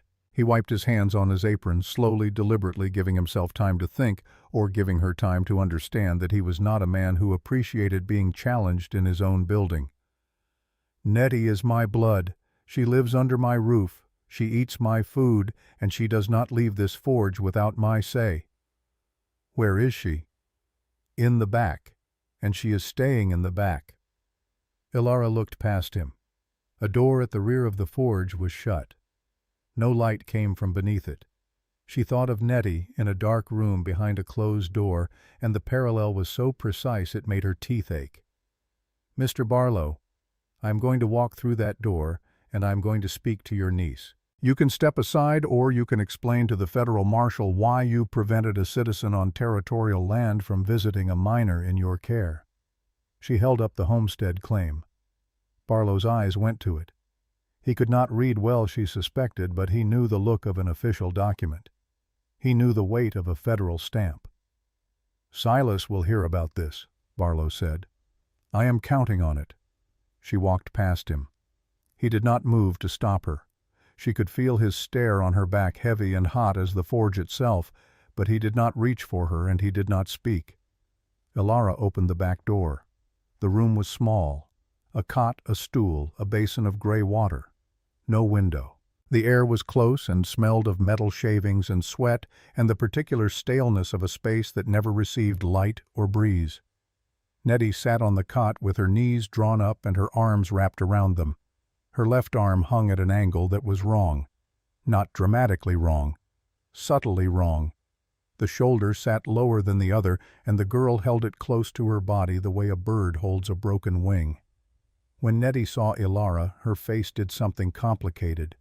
Relief and fear and shame moved across it in rapid sequence, each one arriving before the last had finished, and what remained was a kind of exhaustion that no 14-year-old should know the weight of. "He found out," Netty said. Her voice was flat, scraped clean. "About the ring. I do not know how. Maybe he saw me near the ash pit. Maybe Silas told him to watch me. He came home last night and he grabbed my arm and asked what I had been doing at the forge after hours, and I said nothing, and he twisted until something popped. Your shoulder. It went back in on its own after a while, I think. It still moves. It just hurts." Elara knelt in front of the cot. She did not touch the girl. She had learned from her own years of being touched without permission that the first thing you give a person who has been hurt is the choice of whether to be reached for. "Netty, do you still have the ring?" Netty's good hand moved to her dress pocket. She pulled out a small object and held it in her palm. A ring. Silver thin with a tiny blue stone. The kind of ring a mother gives a daughter when there is not enough money for anything finer, but enough love to make the giving matter. "Caroline Meeks wore this every day," Netty said. "She told me once that her mother gave it to her the week before she died. Consumption. Carolyn said it was the only thing in the world she would never take off." Elara looked at the ring. Such a small thing, a circle of metal with a stone the color of a winter sky. But it was proof. Proof that a girl had not simply packed her bags and walked east into a new life. Proof that something had happened in this town that someone had buried in an ash pit and hoped the heat would erase. "Can you walk?" Elara asked. "I walked 12 miles to your ridge with a worse arm than this." "That is not what I asked." Netty looked at her. In the dim light of that windowless room, the girl's eyes were very clear. Not the eyes of a child. The eyes of a person who had been making calculations about her own survival since long before anyone gave her permission to. "I can walk," Netty said. "But if I leave now I cannot come back. You understand that. My uncle will tell Silas. Silas will tell everyone I am a liar and a thief and whatever else he needs to say to make the town look the other way." "I know. And you are asking me to do it anyway." Elara held the girl's gaze. She thought about all the people in her own life who had asked her to be brave without telling her what bravery would cost. Her mother who taught her to shoot and said she would know when the time came. Her father who taught her nothing except how silence becomes complicity when it goes on long enough. Garrett, who told her courage was knowing when to submit. "I am not asking you to be brave," Elara said. "I am asking you to be free.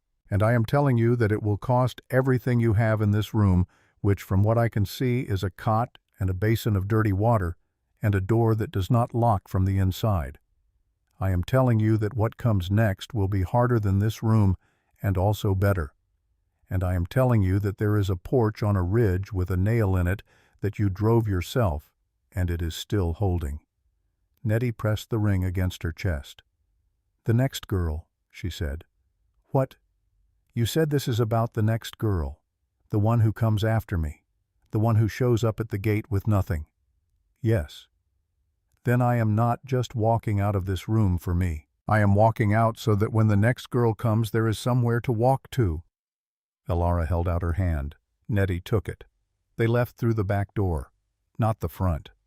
Elara had studied the building when she entered, and there was a narrow passage between the forge and the livery wall wide enough for a woman and a girl to move through without being seen from the main street.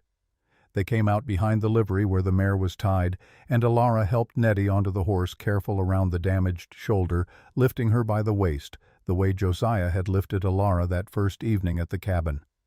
They rode out of Elk Crossing in the last light. The town was behind them and the ridge was ahead, and the trail climbed through scrub and stone, and the sound of the creek grew louder as they ascended. Netty sat in front of Elara, leaning back against her chest, the girl's thin body shaking with a tremor that was not cold, but the delayed release of a fear she had been holding in her muscles for years. Elara wrapped one arm around her and held the reins with the other, and she said nothing, because there was nothing to say, that the silence did not say better. Two people on a horse riding toward higher ground, one who had escaped a locked room in St. Louis, one who had escaped a windowless room behind a forge, both carrying proof of what powerful men do when they believe no one is watching. The ring sat in Netty's pocket. Caroline Meeks's ring. A dead girl's last possession pulled from an ash pit by a child who understood that some things are too important to leave buried. When they crested the ridge, the cabin was dark except for a single light in the window. Josiah had left a lamp burning, the small, steady glow of a man who did not know when they would return but wanted them to see the way home. Netty saw it first. "Is that for us?" she asked. "Yes," Elara said. "That is for us." Josiah was at the gate before they reached it. He had heard the hooves on the trail. He opened the gate and held the mare's bridle while Elara dismounted and helped Netty down. He looked at the girl's arm hanging wrong at her side. He looked at her face drawn and pale in the lamplight. His jaw tightened. A muscle jumped near his ear. But his hands were gentle when he steadied Netty's good shoulder and guided her toward the porch. "Stew is warm. Bread on the table. Coffee on the stove." "You always say the same thing," Netty said. Her voice was thin and tired and carried the ghost of a smile. "Because it is always true." They went inside. Elara sat Netty at the table, and Josiah examined the shoulder with hands that moved with a certainty Elara had not seen before. He pressed gently along the joint. Netty winced but did not cry. "Not dislocated," Josiah said. "Wrenched hard, strained, a sling for a week and no lifting." He looked at Elara. "I will cut cloth for the sling. You feed her." Elara set bread and stew in front of Netty and watched the girl eat with her good hand, tears running down her face between bites. Not from pain, from the animal relief of being fed without condition, of being inside a room where no one controlled the exits and the man who lived there had made dinner instead of fists. When Netty finished eating, she reached into her pocket and placed Caroline Meeks's ring on the table between them. The silver caught the lamplight. The blue stone flickered like a small cold star. 3 people looked at it. A man who had buried his family and built a ridge. A woman who had escaped a cage and learned to swing a hammer. A girl who had walked out of a dark room carrying proof that the world she lived in was worse than anyone wanted to believe. "Tomorrow," Elara said, "we start building the case. Every name, every date, every detail. Netty writes down everything she knows about Caroline. I write down everything about Garrett and the contract. Josiah writes to Marshal Dunn in Cheyenne." She looked at the ring. "And then we ride." Josiah nodded. Netty picked up the ring and held it tight. Outside, the night pressed close and warm against the cabin walls, and the lamp in the window burned steady, and on the unfinished porch, the boards held firm against the dark, the way they had been built to, with nails driven by hands that refused to stop in wood, that refused to break on a ridge, that refused to be taken from the people who had chosen it as the first ground they had ever stood on without someone else's permission. They worked through the night, not with hammers this time, with words. Josiah cleared the table and set out paper and ink and the stub of a pencil he kept in his shirt pocket. Netty sat with her good arm on the table and her damaged shoulder wrapped in a flour sack sling that Elara had tied with the same careful hands that had once tied her own bandages in a St. Louis bathroom while listening for footsteps on the stairs.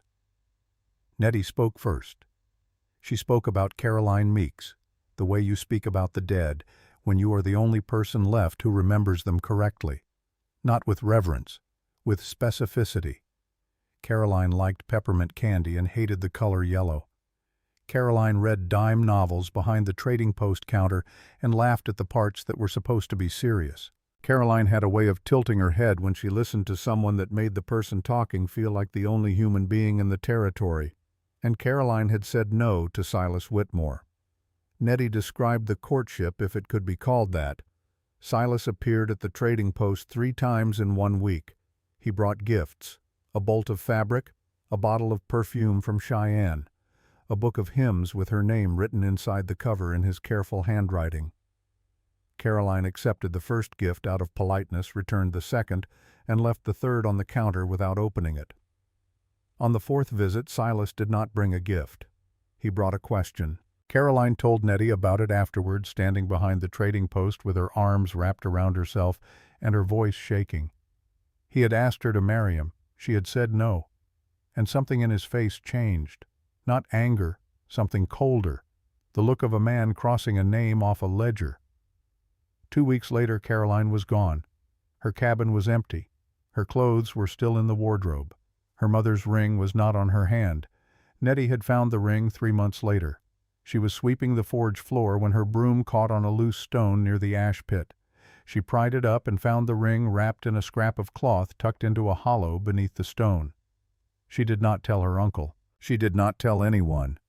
She put the stone back and kept the ring in her pocket and carried the weight of knowing something terrible in a town where knowing things was dangerous.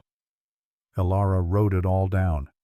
Every detail, every date Netty could remember.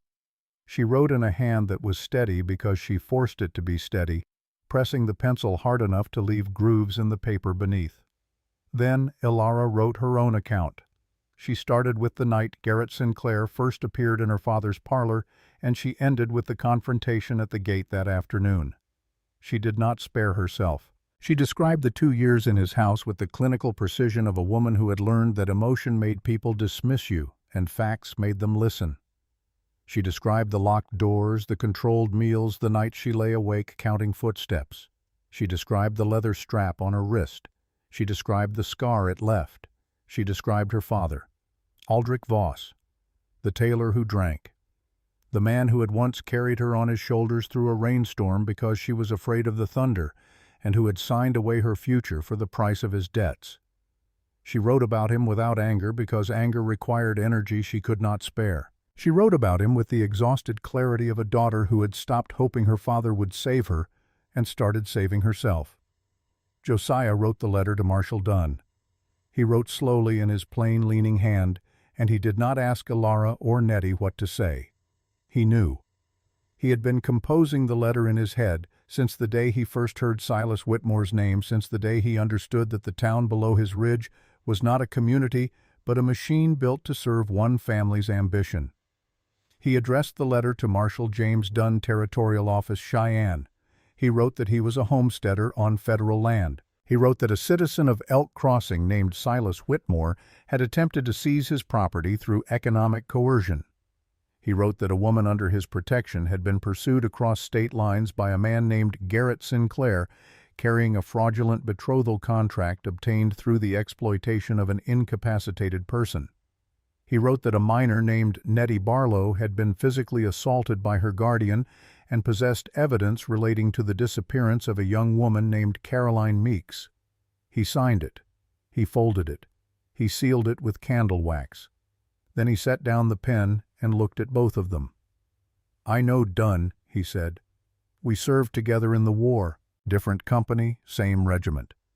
He was the kind of man who did not sleep the night before a battle, not because he was afraid, because he was thinking, working through every angle, every possibility, every way the thing could go wrong. He is the same now. If this letter reaches him, he will come, and he will not come alone. If, Elara said. The stage to Cheyenne runs Tuesday. That is 4 days. Garrett will move before then. He has already been to the territorial judge once. Netty told us that. He will go again, and this time he will bring Silas, and Silas will bring leverage. So we do not wait for Tuesday. No, we ride to Cheyenne ourselves, tomorrow, you, me, and Netty. Netty cannot ride with that shoulder? I can ride with anything, Netty said from the table. Her voice was quiet but carried the particular stubbornness of a person who has walked 12 miles on a bad foot and is not about to be defeated by a wrenched shoulder and a flour sack sling.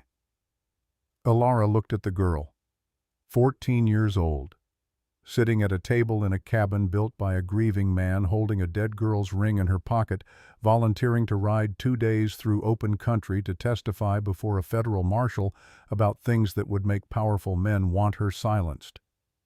Netty, if we do this, you cannot come back to Elk Crossing, not to the forge, not to your uncle. Whatever life you had there is over. That life was over the minute I picked up that ring, Netty said. I have been living on borrowed time since then. At least now I get to choose what I spend it on. Elara reached across the table and put her hand over Netty's. The girl's fingers were rough and calloused from years at the forge, small hands that had done heavy work, and they closed around Elara's with a grip that was stronger than it had any right to be. Then we ride at dawn, Elara said. But before dawn, there was something Elara needed to do. Something that had been forming in her mind since the afternoon on the porch when she watched Garrett ride away and felt the old life falling off her body like a skin she had outgrown. She pulled the white dress from the corner of the cabin where she had left it the night she arrived. The dress her mother had never seen. The only thing she had carried from her father's house through every boarding room, every train car, every mile of the journey west. It was wrinkled and stained from travel, and the hem was torn where it had caught on a nail during the ride up the ridge. But the fabric was still white, still fine, still sewn with the small, precise stitches of a woman who had died before she could see her daughter wear it. Elara spread the dress on the table. I hate this dress, she said. Netty looked at her. Then change it. Elara picked up the scissors. She cut the first line through the bodice and felt something release in her chest that she had been holding since the night she left St. Louis. Not grief, not anger, something older than both. The accumulated weight of being a woman whose clothing had always been chosen for her, by her mother with love, by Garrett with ownership, by a world that looked at a woman in a white dress and saw a bride or a ghost, and nothing in between. She cut again, reshaping the fabric into something flat, something wide, something that could be hung from a beam and caught by the wind. Netty handed her a needle and red thread from Josiah's mending kit. Elara began to stitch. She stitched a bird, wings spread wide across the center of the white fabric, every feather drawn in red thread. Not a specific bird, not an eagle or a dove or any creature with a name that carried someone else's symbolism, just a bird. The simplest thing, a living creature with wings doing the only thing wings are made for. Below the bird she stitched 2 hands, wrists open, the loops of rope around them broken, falling away empty. The hands were not fists. They were not reaching. They were simply open, palms up, free. And at the bottom, in stitches so small that a person would have to come close to read them, she sewed 3 words. Still standing here. Netty stitched the border, one-handed, clumsy, uneven. The thread pulled in places and bunched in others, and the line wandered like a road drawn by someone who had never been taught to follow straight edges. It was imperfect. It was the most beautiful needlework Elara had ever seen, because it was made by a girl who refused to let a damaged arm stop her from adding her mark to something that mattered. They finished as the first gray light appeared above the ridge. Elara held the finished piece up with both hands, her arms trembling from fatigue and something else that fatigue could not explain. The bird spread its red wings against the white cotton. The broken ropes hung empty. The words caught the first light like a promise stitched in thread. Josiah had been on the porch all night. Josiah had been on the porch all night, keeping watch. the axe across his knees and his eyes on the dark trail and his ears tuned to every sound the mountain made. When Elara came outside carrying the flag, he stood from his post and looked at it for a long time. The morning wind lifted the fabric, and the wings of the bird moved as though the creature were alive, as though it were about to lift off the cloth and fly. "That is not a flag," Josiah said. Elara frowned. "What is it then?" "A declaration." She hung it from the porch beam. The wind took it immediately, stretching the fabric taut, spreading the wings wide. From the trail below, anyone riding up the ridge would see it before they saw the cabin. A white shape against the dark pine moving in the wind. A signal. A statement. A thing that had once been a dress meant for someone else's idea of who she should be, and was now a banner for who she had decided to become. Netty came out and stood between them. 3 people on an unfinished porch in the early light, bruised and tired and awake. They saddled the horses in silence. Josiah packed provisions for 3 days, dried meat, bread, water, coffee. He packed the letter to Marshal Dunn in oilcloth and tucked it inside his shirt. Elara packed the written statements, hers and Netty's, in the same careful way. The paper that held their truth wrapped against weather carried close to the body. Netty carried the ring. She had transferred it from her pocket to a leather cord around her neck where it hung against her collarbone beneath her shirt. A dead girl's last possession riding next to a living girl's heartbeat. Evidence and memorial in the same small circle of silver. They mounted, Elara in front, Netty on the borrowed mule in the middle, Josiah at the rear. 3 riders moving down the ridge trail in the first gold of morning, heading south toward Cheyenne, toward a courthouse and a marshal and the terrifying machinery of a justice system that might or might not believe a woman with rope scars, a girl with a dead girl's ring, and a man who had buried his family and rebuilt his life, 1 nail at a time. Josiah pulled up beside Elara as they reached the tree line. He looked back at the cabin. The flag was visible from here, a white shape against the dark ridge, the red wings catching the light. "What if Silas comes while we are gone?" Elara asked. "Old Pete knows to watch the ridge, and the widow Holstead, and Emmett Tucker, who has been looking for a reason to stop being afraid." He paused. "And burning a federal homestead is a hanging offense. Silas loves himself too much to swing." "You are sure about that?" "No. But I am sure about that flag, and I am sure about what is written on it, and I am sure that whoever rides up that trail and reads those words will know that the people who lived here were not running." Elara looked at Netty. The girl sat the mule with her good hand on the reins and her damaged arm held close and her face set forward with an expression that had no business being on a 14-year-old and belonged there anyway. The expression of a person who has made a decision that cannot be unmade and has found peace in the impossibility of retreat. "Netty," Elara said. "Yeah. When we get to Cheyenne, they are going to ask you questions, hard questions, about your uncle, about Caroline, about the ring. They're going to try to make you doubt what you know. I know what I know. I know you do.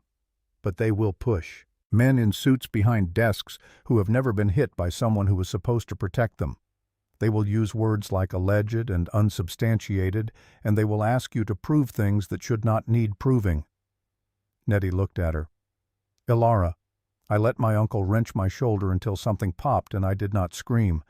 I walked out of a windowless room and climbed onto a horse and rode up a ridge in the dark. I have been carrying a dead girl's ring in my pocket for 3 months without telling a soul. They can ask me whatever they want.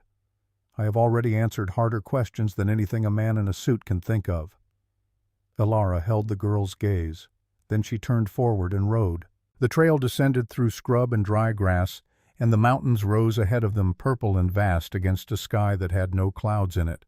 Behind them the ridge grew smaller, the cabin a dark shape against the tree line, the flag a white flicker that caught the sun and threw it back. Still standing here. They reached Cheyenne on the 2nd afternoon.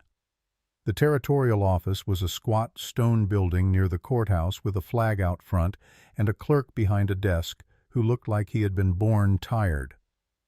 "I need to see the federal marshal," Elara said. "Marshal Dunn is occupied." "Then he is about to be more occupied." She set the stack of papers on the desk. "Her statement." Netty's statement. Josiah's letter. The clerk looked at the stack, then at Elara, then at Netty with her arm in a sling and her eye still carrying the ghost of a bruise. He stood and went through the back door. Marshal James Dunn was a tall man with a silver mustache and hands that had done equal parts writing and fighting. He read Josiah's letter first. Then he looked at Josiah. "Kane, I thought you were dead." "Not yet. Sit down, all of you." Elara spoke for an hour. She laid out everything with the flat precision she had practiced in the cabin, every fact a nail driven into wood. Netty spoke next, shorter, quieter, holding Caroline Meeks's ring in her open palm. When she described her uncle's hand on her arm and the sound her shoulder made, the marshal's pen stopped. He looked at the ring for a long time. "Miss Barlow, you are telling me this ring belonged to a woman who has been missing for 5 months. I am telling you it was buried in the ash pit of the forge where my uncle works. Caroline Meeks never took that ring off, not once in her life." The marshal turned to Josiah. "And the other man, Sinclair. He is in Elk Crossing right now," Josiah said, "working with Silas Whitmore. He carries a betrothal contract signed by her father while incapacitated. He has been to a territorial judge already trying to get a legal order to compel her return." "He came 2 days ahead of us," Elara said. "I expect he is in this building already." Dunn leaned back. "He is. He filed a petition yesterday with Judge Harlan. I read it this morning." Elara felt the ground shift, but she did not let it take her. "Then read this." She held up the betrothal contract she had taken from Garrett at the gate and kept folded in her pocket since. "Look at the signature. Every letter leans left. My father is right-handed. When sober, his hand leans right. When drunk, past the point of standing, it falls left. This document was obtained from a man who could not consent to his own name." Dunn studied the paper. He studied Elara's wrist where the scar from the leather strap was visible below her cuff. He studied Netty's sling and bruised face. "Miss Voss, what you are describing is fraud, assault, unlawful restraint, and possibly something a good deal worse regarding Miss Meeks. I can have warrants drawn by morning." "For Silas?" "For Silas Whitmore, his mother Edna Whitmore, the blacksmith Barlow, and Garrett Sinclair. Mr. Sinclair's petition is denied. This contract is not worth the paper it is written on, and I will tell Judge Harlan so myself." Elara gripped the arms of the chair. Something released inside her that had been locked tight for years. Not joy. Relief of the kind that comes after a weight so long carried that the body has forgotten what it feels like to stand straight. They stayed one night in Cheyenne. In the morning, Marshal Dunn rode for Elk Crossing with 4 deputies. Elara, Josiah, and Netty rode for the ridge. When they crested the last hill and saw the cabin below, Elara pulled the horse to a stop. The flag was still flying. But beside the cabin, framed in fresh-cut pine, stood the skeleton of a second building, half-walled, foundation level and true. And on the porch of the original cabin, old Pete sat in a chair with his cane across his knees, and beside him the widow Holstead was stacking canned goods on a shelf that had not existed when they left. "What is that?" Elara called from the ridge. Josiah looked up from below. He had ridden ahead while she stopped. He stood at the gate with his hand on the post and something on his face she had not seen before. Not a smile. The place where a smile would go when a man who had forgotten how to make one felt the muscles begin to remember. "You said you wanted a second cabin," he called back, "for the next one who comes." Elara rode down. She dismounted and walked to the new structure and ran her hand along the timber. Fresh pine, clean joints, solid. "It needs a name," Netty said, coming up beside her. "All of it. The homestead, the place, what we are building here." Elara looked at the flag, the white dress remade, the red bird spreading its wings. "Redbird Ridge," she said. Josiah carved the sign that evening. He nailed it to the gate in the last gold light while Elara stood beside him with her hand on his arm. The words read, "Redbird Ridge. All are welcome. None are owned." That night they sat on the finished porch. Elara and Josiah at one end, Netty reading a book Miss Granger had brought up the ridge, Pete dozing in his chair. Elara reached for Josiah's hand, not because she was falling, not because she needed steadying, because she chose to, because choosing to reach for someone was different from being pulled, and she finally understood the difference in her bones. His rough fingers closed around hers, gentle and firm. He did not pull her closer. He simply held on.